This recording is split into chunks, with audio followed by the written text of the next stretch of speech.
We talked about the pressures of being in an academy, and that sort of they always give you that pro contract or whatever to work towards. How do you think, sort of, we've talked about non-league players that have come from non-league and not had that pressures, that played with their friends until they were 16, 17 and then gone into the professional game image. Do you think it's better, you can prosper more in that, or do you think when you've got sort of that pro contract within a club to work towards? Yeah, so my answer, hardly anyone in the game will agree with this. But I guess that's because I've seen, like I was saying, I've seen things and then studied that and then seen more things. So I used to think pressure, you needed it to be able to perform under pressure. Like in the Italians, like I heard Gianluca Vialli say once, we eat pressure for breakfast. Like we want to be under pressure constantly, so we learn to be able to deal with it. And I went through my whole young football life, I was under pressure all the time. Like, all the time, and I never got better at dealing with it. So obviously I wasn't becoming used to it. I guess it's a bit like when you drink alcohol, that actually your liver just gets worse. You don't become tolerant to alcohol. It's a myth. So I think it's a myth that you become tolerant to pressure. Because then I came across this guy called Rich Hudson who works in cricket. He's not that well known, but you'll be able to find his books online. And he just presented pressure in a completely different way, where he just said the best are not the ones who can deal with pressure the most. They're the ones that can reduce the pressure the most. And then I started studying that, and I was like, oh, that's an interesting concept. How do I reduce the pressure? And then I started, because I can't play football anymore because of my injuries, but golf is my thing that I'm quite good at, and I play F1, so I'm trying to get down to scratch.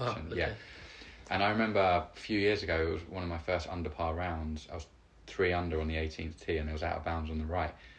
And I almost dropped the club when I swung. I was so nervous. And that really showed me then that, I can't deal with pressure. My body was paralysed. It could not do it. Yeah. And we've got these young people going out every week who have to perform to get contracts, but they are crippled. They're at probably 30-40% of their potential each week. Premier League players, I reckon, are around that every week. And then you'll get the old school people going, oh, it's survival of the fittest. It's the ones who can deal with it. Like the ones who have made it are the ones that can deal with it the most. I don't know. I don't agree with that. I think they're the ones that have been able to reduce it the most. Yeah. I mean, how can Roger Federer serve an unbelievable ace at match point at Wimbledon? Yeah. How can Tiger Woods make a 20-foot putt? There's no way they could do that if they felt the weight of pressure. They would have to remove it. Yeah. So I now try and remove it, and I try and help people remove it. So in answer to your question, does it help having that outcome pressure? I don't think so at all. And in answer to your question earlier, Lewis, as well, that what do I do? So I told you what I do, but in terms of the system I create, I believe that to be truly excellent, and you might want to use the word elite. Elite is such a silly word, though, I think, because truly elite is like the best in the world. So there's not many people that are truly elite. Yeah. Exactly. So I like using the word excellence. And my definition of excellence is to be able to use your resources that you have to transcend the environment you're in. So progression, basically. So what do I do? Why do I work in a school and not an academy? Why? Like, people ask me all the time, why do you do that? And it's not easy, because I don't get a lot of respect from clubs working in a school. Everyone thinks I'm rubbish in the football world because I work in a school. And for me, you cannot be excellent at your craft, as excellent as you could be, if you don't have a normal upbringing. And that, where people say, oh, so-and-so made it because their upbringing was really tough. I'm not talking about that. I'm talking about every day you wake up and you're around friends and you go to school and it's consistent and you're safe. It's a consistency of syllabus where you know what you're getting. You're not having to go to this club and then you get released there and have to go to that club and then you have to chase it there and have to chase it there. It's like no young person can deal with that at all. So why do I do it in a boarding school? Because they live here. They're here 24/7. So they are, and I know you could say it's not normal because it's like only whatever it is, a small percentage of people go to private schools. And yes, that is the worst thing Yeah. about the places that I've worked, is Yeah. how much it costs to go there. But if you can just ignore that and just go, okay, if you had a blank slate, what would you create? You would create an independent boarding, not independent, but you would create a boarding school with amazing facilities that were equivalent to football club facilities, where you could study whatever academics you wanted to study, develop socially as a young person with your friends, live with each other across sport, not just football friends. Yeah. And eat together and have amazing teachers that you can challenge and vibe off, and tutors.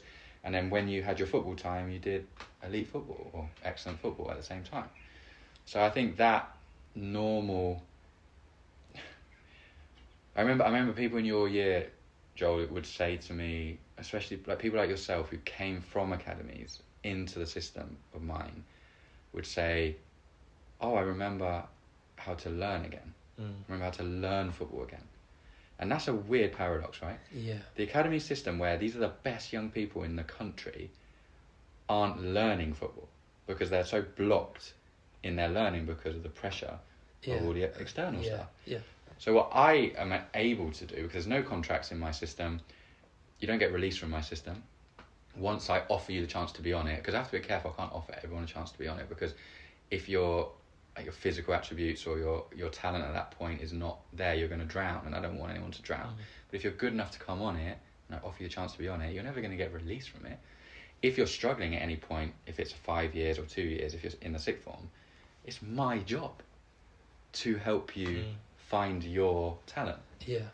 And that's what's helped me become a much better coach. And I say this to academy coaches all the time. I'm like, go somewhere where you're not allowed to release players, and then you will find out if you're a good coach or not, because you cannot give up on people. Yeah. It's slightly Maslowian, isn't it? Because you've got the basic sort of safety level, and then from there you can nurture. But if you're at an academy where every game is like a trial and you're constantly on a show, you can never progress up the pyramid. And Maslow's final bit of his pyramid is self-actualization. Sure. But how can you ever achieve self-actualization under pressure? Yeah. You can't ever be the best version of yourself, ever.